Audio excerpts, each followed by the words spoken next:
For the next year, I'm gonna train as perfectly as humanly possible. That means I'm gonna run the most science-based, optimized plan and track every single set of every workout. No skipped workouts, no lazy sets, no exceptions. I'm also gonna track every single calorie I eat every day for a year straight. And in this video, I'll show you my full results. To start the experiment, I'll get a DEXA scan to measure my body fat percentage and an ultrasound to measure my muscle size. Then, after a full year of optimized training, we'll measure exactly how much muscle I gained.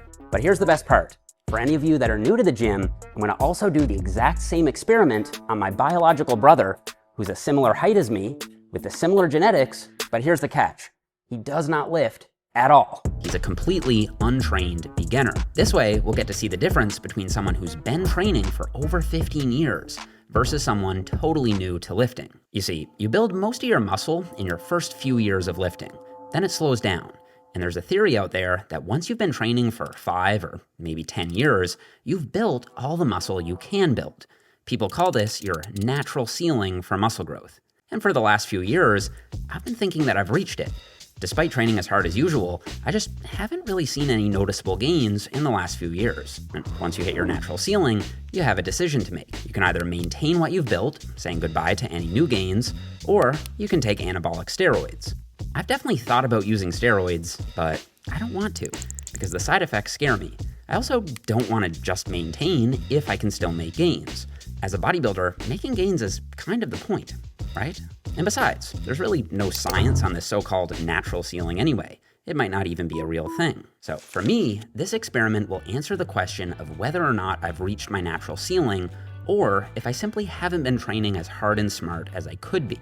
For my brother Brad, it'll show how much muscle a new lifter can gain in 1 year of dedicated training. Let's find out.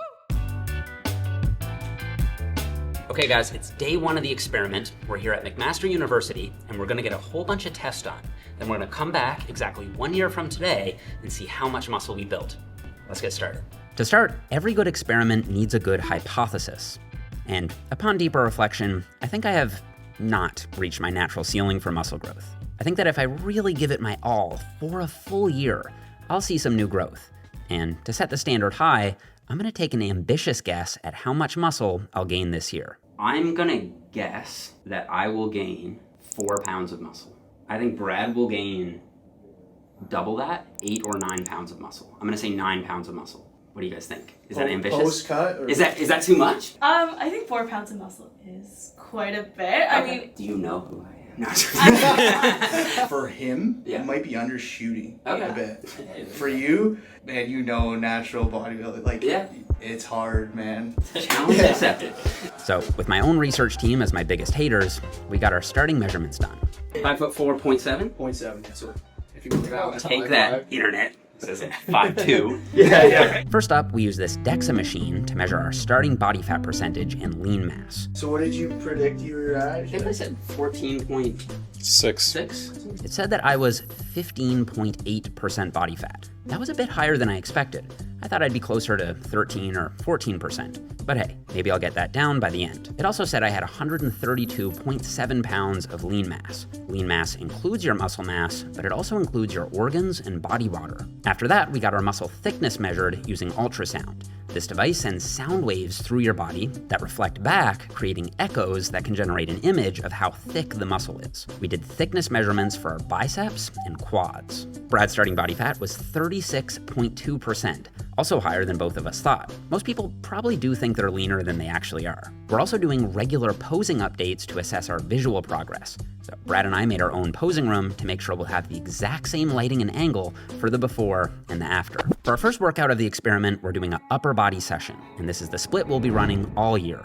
It's a mix between an upper-lower split and a push-pull leg split. Upper on Monday, lower on Tuesday. Those are the more strength-focused workouts. Then we'll take a rest day, followed by 3 hypertrophy-focused workouts, a push day, chest, shoulders, and triceps, a pull day, back and biceps, and another leg day. Now, at this point, you may be wondering exactly what I'm doing differently this year. If I've been training already for 15 years, what am I doing differently for this experiment that I wasn't doing already? Well, with training, there are 3 new things. First, I'm taking the last set of every single exercise to failure. No exceptions.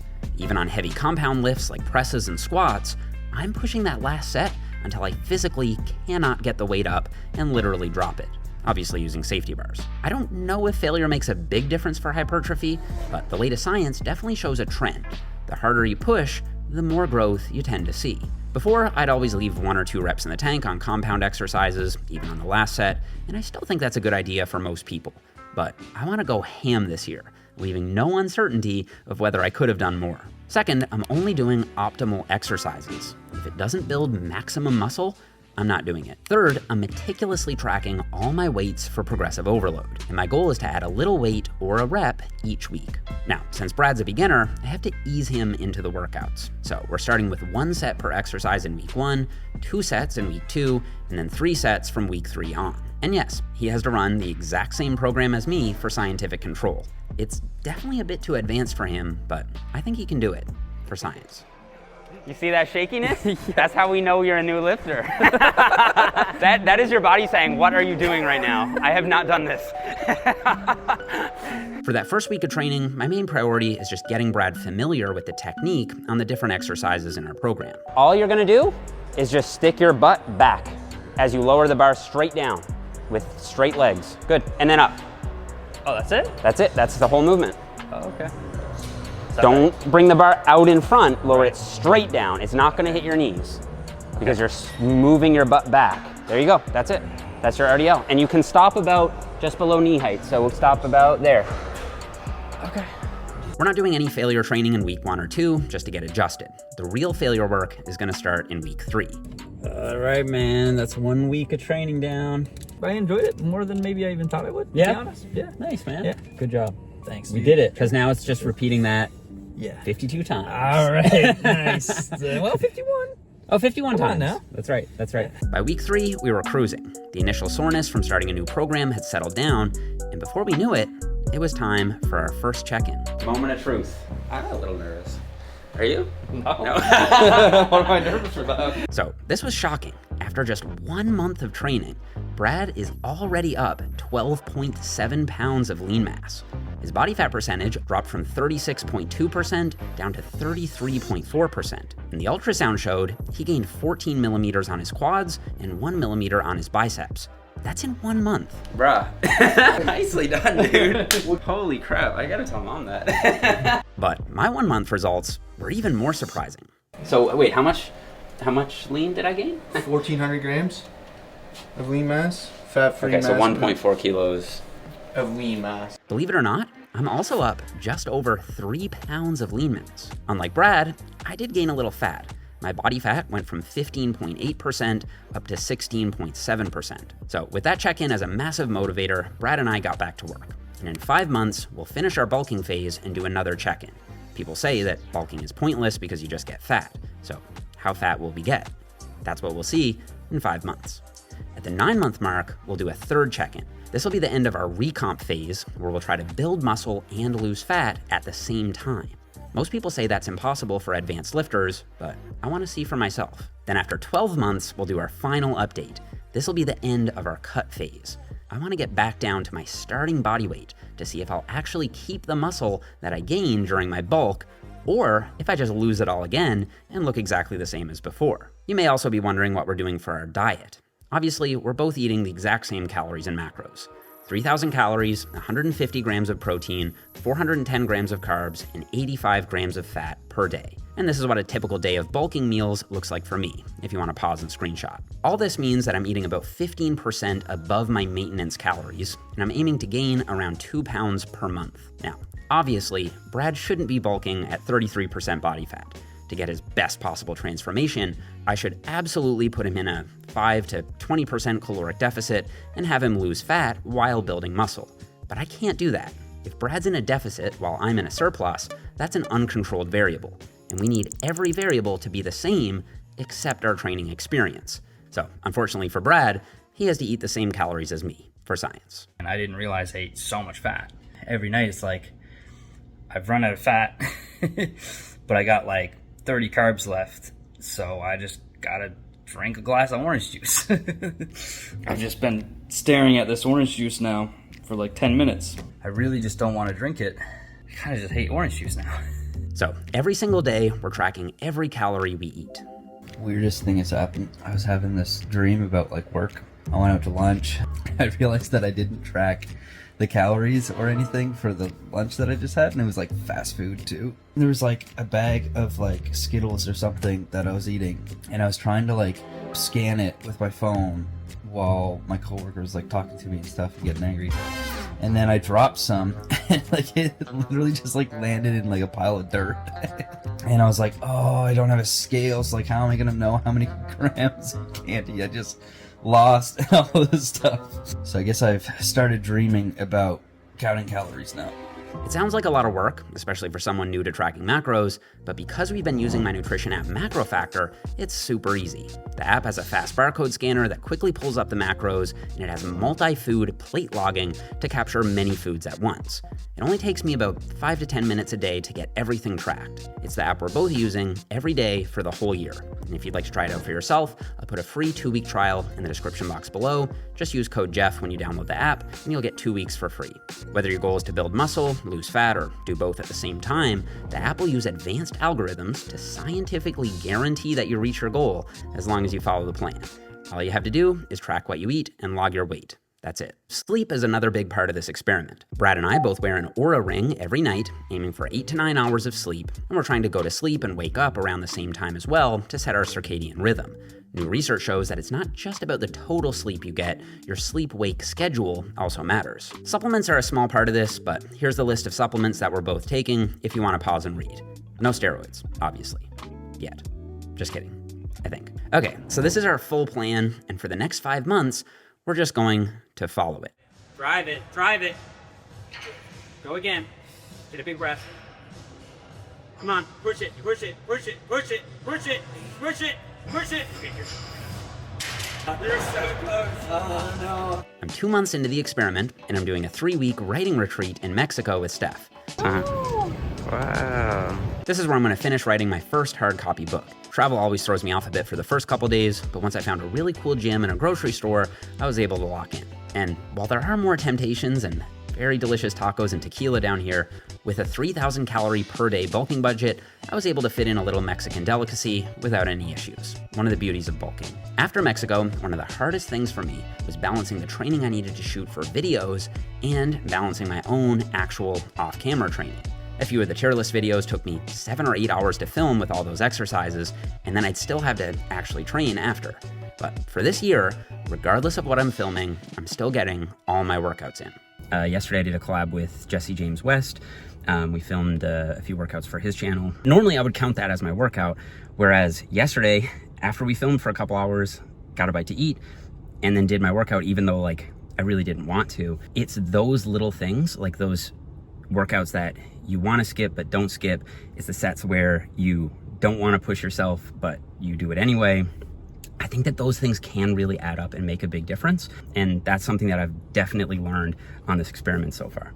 I did a light deload week in April. Not only is this a good idea regardless, but I was starting to get sick and my body was definitely overworking. I'm actually not feeling too well today, and so this is going to be the first day that I skip a workout that I have scheduled. Yeah, if I went to the gym today, I just know it would be a subpar workout, whereas if I rest today and then go tomorrow, I'll probably perform much better, or hopefully anyway. So just want to do a quick little update on that. After the deload, Brad, my dad, and I did a boys' trip to Arizona.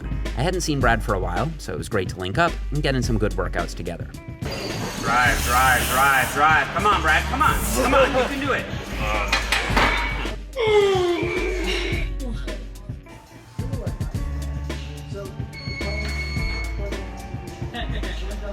That was great. That was good. My dad immediately commented on how much bigger I'm looking, and that's definitely true when I'm wearing clothes. But I think I'm actually looking softer and kind of smaller in my posing updates. Brad is definitely up in weight too, but the main thing I noticed is that he's so much stronger.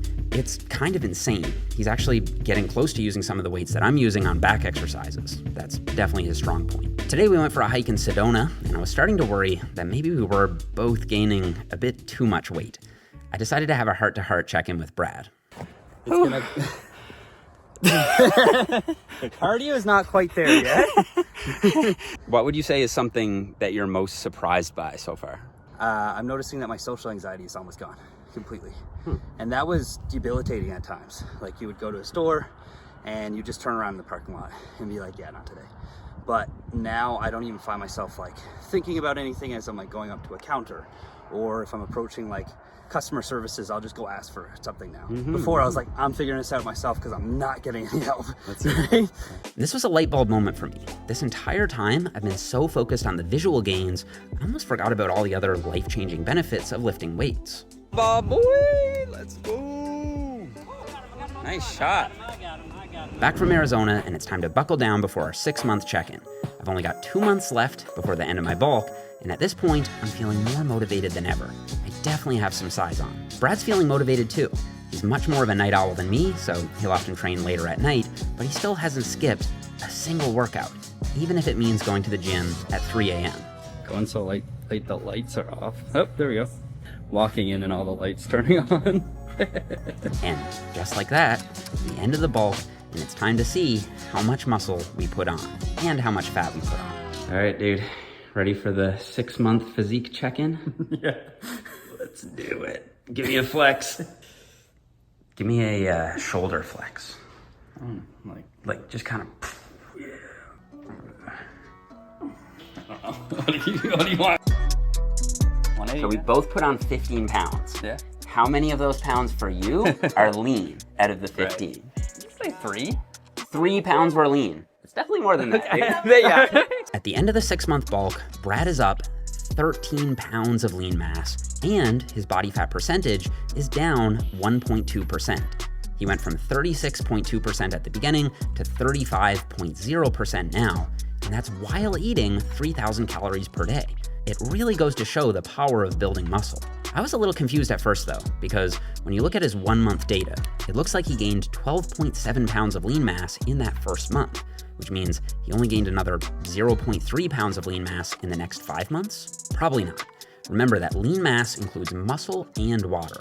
And so I think a lot of Brad's initial gains were actually water gains from taking creatine for the first time and from getting rammed into a high volume training program.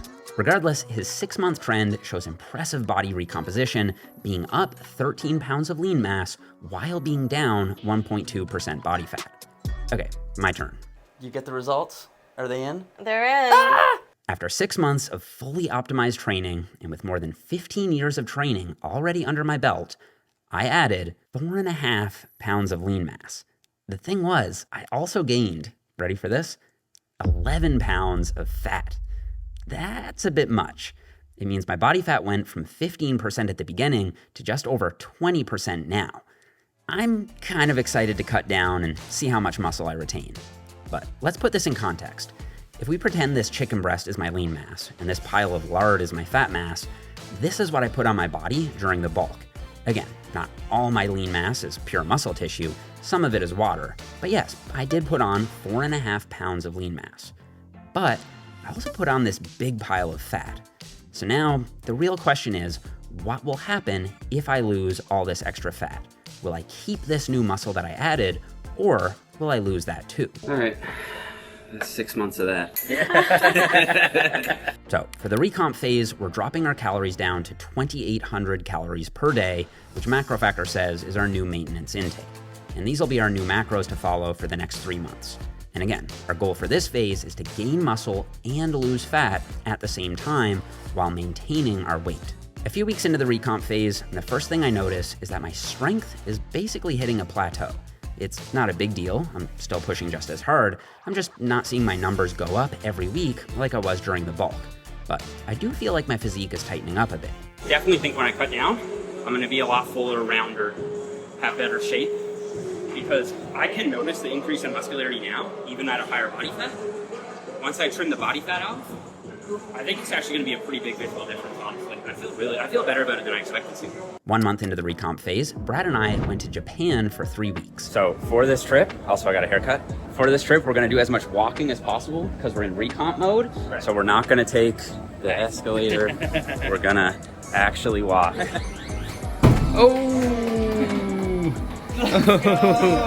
We had an absolute blast, but the trip was our biggest challenge yet, especially diet-wise. I found it hard to get enough protein in, and we both got a little more flexible with our diet than would have been truly optimal. Tuna. Oh, Toro. Oh.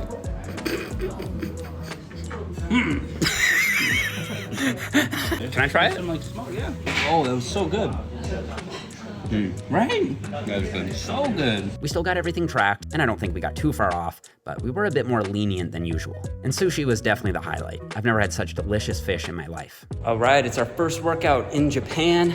We're gonna switch over to a full body split. Full body, 3 days a week, and that'll just allow us to get in slightly more efficient workouts and not spend quite so much time in the gym so we can actually enjoy Japan. Tokyo was a gorgeous city, so clean and futuristic. We also got to see some incredible shrines and parks in Kyoto. Once we got back home, we switched back to the tried and true upper-lower push-pull legs hybrid split, still taking the last set of every exercise to failure. Oh yeah, let's see that fifth one. Smoke it, smoke it. Go down again, you got another one, I know you do. Go down one more time and I'm with you, okay? I'm with you. Drive it, drive it, drive it, drive it, drive it. Yes, sir. Come on, dude. Oh, yeah. Come on. Good job, dude. Good job, good job. Oh God. Oh, it hurts so much. Oh, I don't know where to go. I was maintaining my weight at around 180 pounds, and I felt like my physique was looking a bit sharper. The month of September flew by, and it was time for our post-recomp check-in. Did I manage to gain muscle and lose fat at the same time, or did I just spin my wheels for the last 3 months?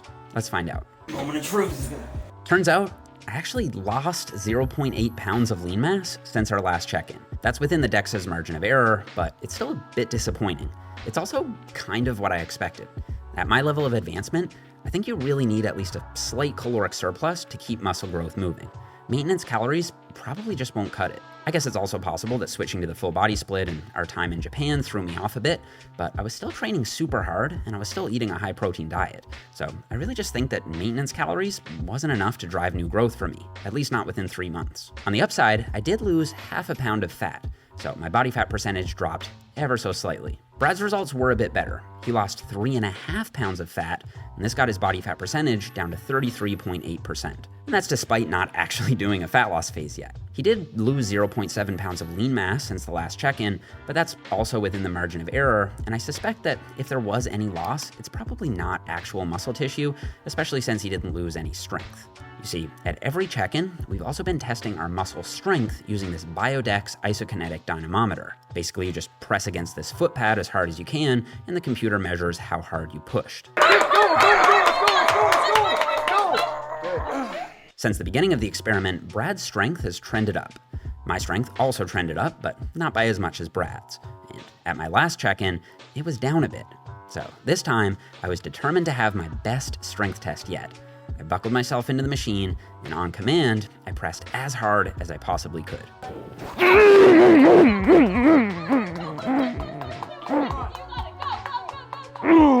I got a massive isokinetic dynamometer PR of 359.2 Newton meters. We always take 3 measurements though, so I buckled back in for round 2. 2, 1. Oh, hold on. No, hold on. I felt something really weird in my knee. And I injured my knee. Partially torn tendon. So that sucks. I'm leaving this recomp phase not only having gained 0 muscle in the last 3 months, but with a freshly injured knee.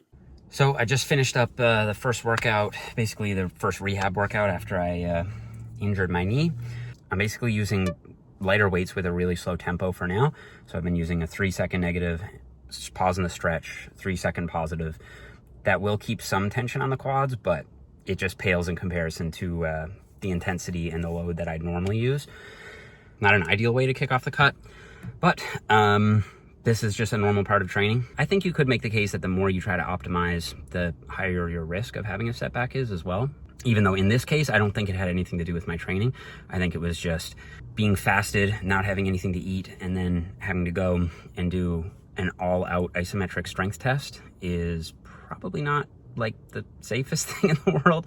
And we also, because of like time constraints and everything, didn't do any warm-up before that test. So like, regardless, it is what it is. It happens. Could have been worse. My physiotherapist said it'd probably be at least a month or 2 of rehab. So I did my best to keep things optimistic and really just focus on getting all the excess fat off and finishing off this experiment as strong as I can, given the circumstances. It's officially Time to start the cut. Nice.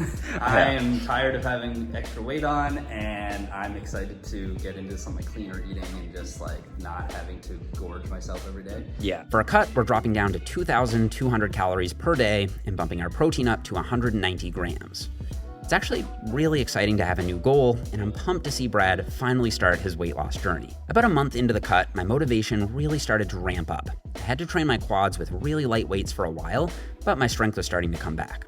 I was also finally getting to see the gains that I'd made during the bulk, and the fat was melting off. Since it worked so well during the bulk, we decided to keep going with the upper-lower push-pull leg split, swapping out a few exercises, but keeping the overall structure the same. For my own recovery, I started stopping about 1 rep shy of failure on compound lifts. That's just because I really didn't want an upper body injury to deal with too, and with less calories, you do need to be a little more careful. I'm still pushing the last sets of all the isolation exercises to failure though. And with some good visual changes happening, we were both determined to hold on to as much of that muscle we built as humanly possible. At the 1 year mark, Brad and I aren't quite back to our starting body weight yet, and I really need us to both get back to the weight we started the experiment at for the true test of net muscle gain. I don't want to rush things and crash diet either, since I know that can accelerate muscle loss. I think I'm going to extend it until March, under the assumption that we're both giving it 100%. If you're in, I'm in. Yeah, man, 100%. So we locked back in for another 2 months, and then it was time for the final check-in. I'm so excited for this to be done. It's been so long. It blew my mind that we both nailed the weigh-ins exactly to the decimal. I started this experiment at 164.6 pounds, and I'm ending it just over 1 year later at exactly 164.6 pounds. The question is, am I carrying more muscle now? Let's start with Brad's final results. All right, Brad, any final words? Nope. After the cut, he has 49. Wow, that's good. Lean mass. So he's up 4 kilos of lean mass. Lean mass, yeah. That means from the start of the experiment to now, he's up 10 pounds of lean mass and down, get this, 10 pounds of fat mass. That's incredible. And his final strength test was also his best ever. Perhaps even cooler though, his Oura Ring is now saying that his heart health has improved by about 4 years. Amazing stuff. Okay, and as for me, I just want fries, chicken burger, fries, and just some really good tequila, bro. okay, so from the beginning of the experiment to the end of the experiment, at the exact same body weight, I gained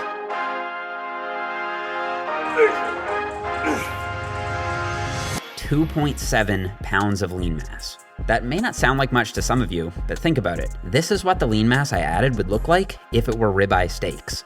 So that's basically like putting on almost 4 huge steaks worth of tissue in 1 year.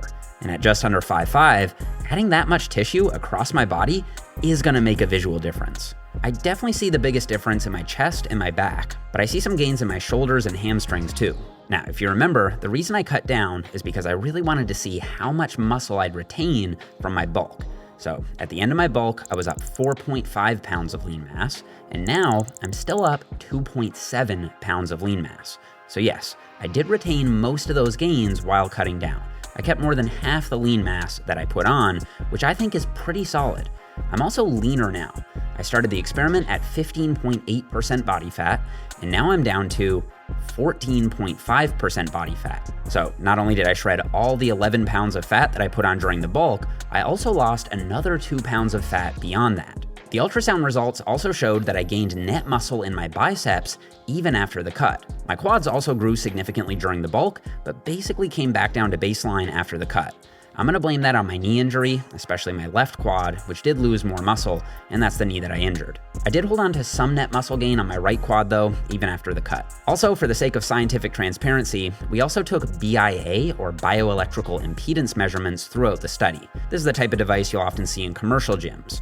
It says that I lost 1 pound of lean mass. This probably would have gutted me if I didn't have access to higher quality, more expensive, and more sensitive equipment. BIA has about twice the error margin of a DEXA machine, and I honestly just think my gains were well within the error bars for that device. Plus, the DEXA results, the ultrasound results, the strength results, and the before and after photos all quite clearly show that I made gains. So I say this just to say that you shouldn't feel bad if you get a BIA test done and the results aren't what you expected. They're often not sensitive enough to detect real changes in muscle mass in experienced lifters. So the question we all want to know, am I going to use steroids? No.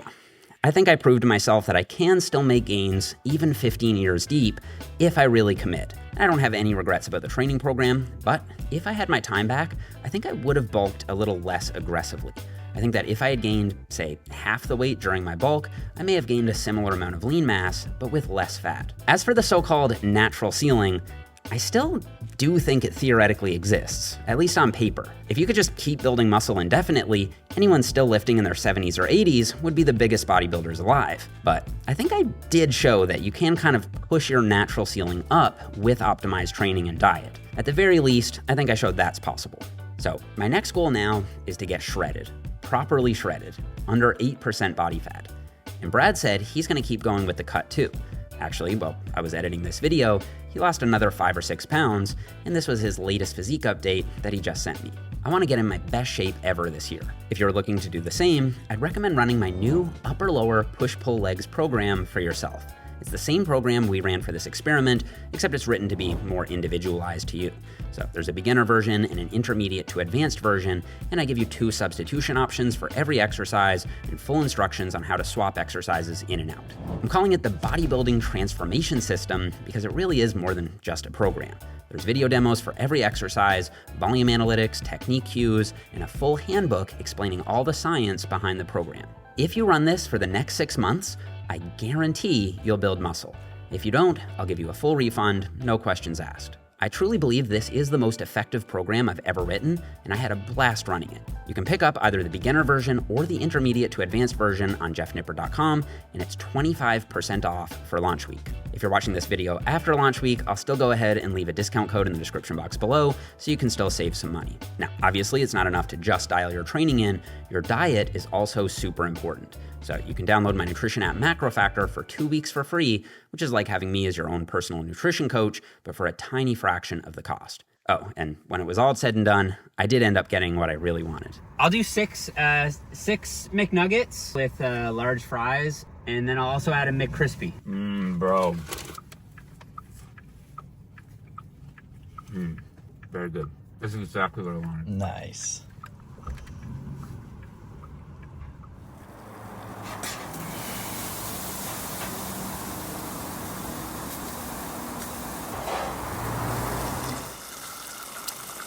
Hey, what's up, man? Yo, what's up? Not much, man. Just barbecuing, relaxing. I'm so glad that we're done. Done. Bro, that was just the first part. Yeah, we've got a whole other experiment to do. Oh. Hey, I'll see you at the gym, bro. Yeah, okay.